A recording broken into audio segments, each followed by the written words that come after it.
Olá, meus queridos e minhas queridas! Meu nome é Lucas Rodrigues e esse é o canal Cine Horror 101. E hoje vamos falar da nova minissérie de suspense e mistério da Netflix, que saiu no início de outubro, que é baseada em fatos reais e que carrega o nome de Ryan Murphy, o responsável pela famosa série antológica de terror American Horror Story. Será que dessa vez veio coisa boa? Para descobrir, prepare-se para encarar seus medos e bora comigo!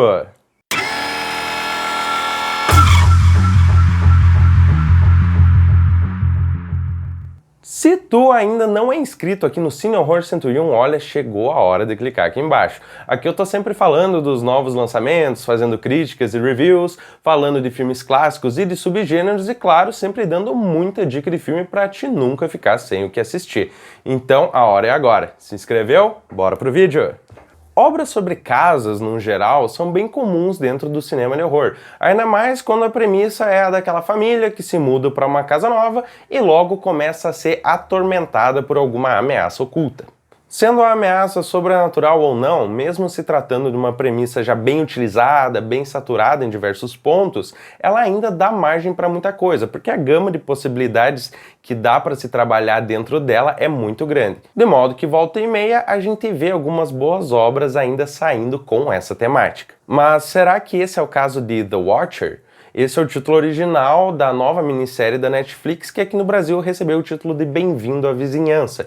Uma série com 7 episódios que conta a história de uma família que se muda para uma grande e cara casa no subúrbio para fugir da vida corrida e apertada da grande Nova York. Essa família são os Branagh, formada por um casal e seus 2 filhos, que alguns dias logo depois de chegar na nova residência, eles começam a receber algumas cartas ameaçadoras enviadas por alguém anônimo, uma pessoa que só se identifica como The Watcher, ou o Observador, em tradução livre. Atormentados por essa figura e praticamente ignorados pela polícia, eles decidem contratar então uma detetive particular para tentar descobrir quem que é esse observador, enquanto eles próprios também vão indo atrás de pistas. Nesse meio tempo, eles vão conhecendo melhor seus novos vizinhos, que na verdade são um bando de gente estranha e muito suspeita, que a gente desconfia o tempo todo. Ao longo do decorrer dos episódios, a gente vai descobrindo alguns segredos do passado e algumas subtramas que envolvem esses vizinhos estranhos. Sendo que o grande mistério da série continua girando em torno ali da verdadeira identidade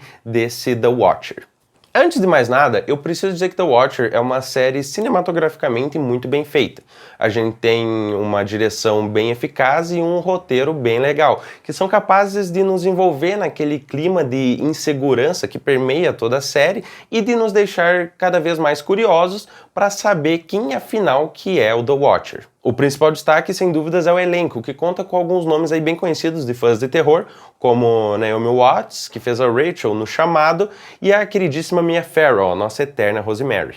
Essas duas, assim como o resto do elenco, entregam atuações muito bem feitas e bem impactantes, o que contribui para uma qualidade no sentido cinematográfico da série.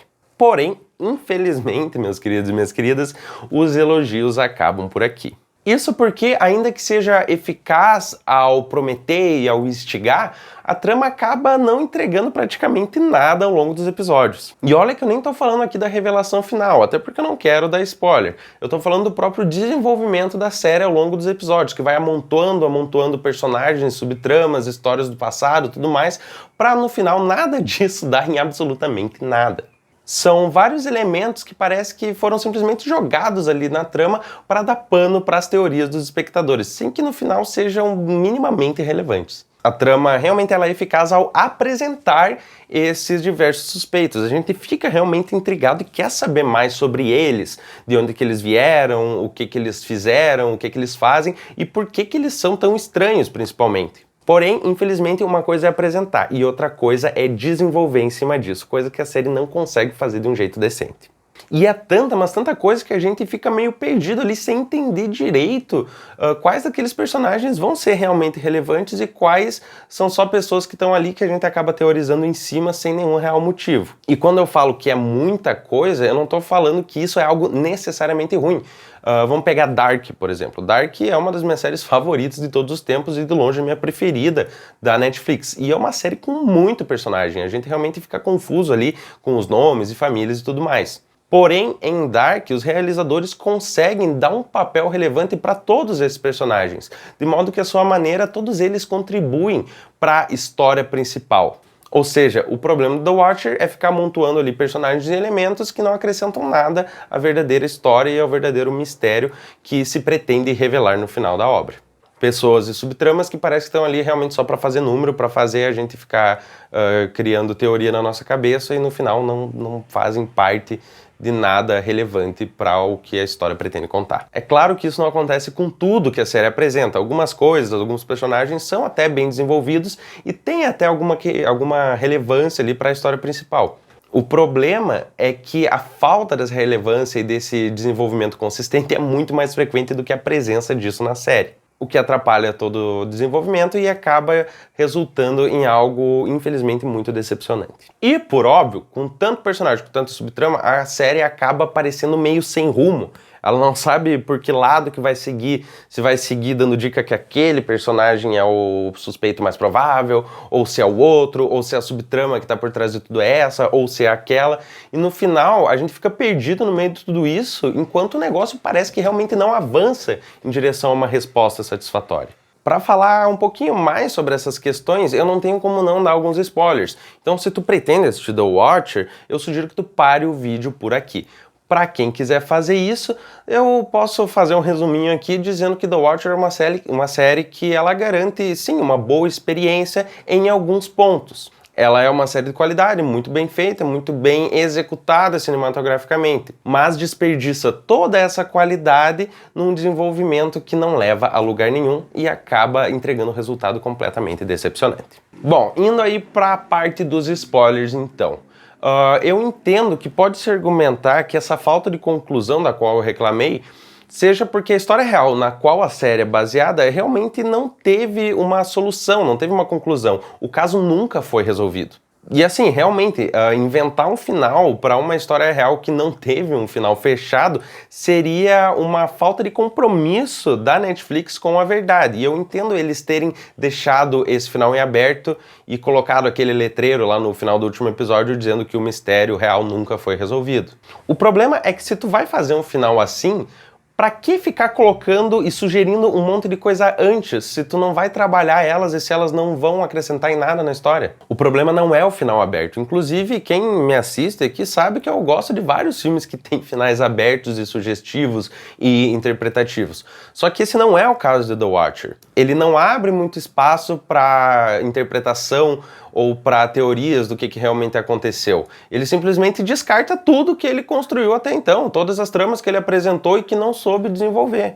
Ou seja, o problema é justamente a sugestão e a promessa que se cria em cima disso. Se fosse uma trama mais enxuta, sem tudo isso que ela coloca ali, sem todos esses personagens, que fosse um pouco mais direto ao ponto, mesmo que esse ponto no final fosse um final aberto, eu acredito que seria uma obra que se sairia muito melhor. E claro, sem tanta encheção de linguiça que a série acabou colocando, talvez não teria material para 7 episódios.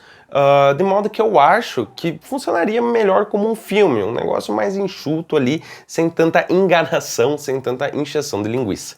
A gente tem aquela ideia do culto que sacrificava crianças, a gente tem a história do John Graff, que matou a própria família dentro da casa, a gente tem o casal de idosos que são vizinhos e que o filho deles é um assassino, a gente tem a personagem da Mia Farrow e o irmão esquisitão dela, a gente tem aquele ator que disse pro personagem principal que tinha sido morador anterior da casa, não se sabe se ele falou a verdade ou não. A gente tem o professor com aquele trabalho que ele passava para as turmas, o Ódio a uma casa. A gente tem aquela cena final da corretora de imóveis que é surpreendida por uma figura sombria dentro da casa, entre vários outros elementos e personagens que são jogados ali e que no final eles não servem para absolutamente nada da história principal, nada.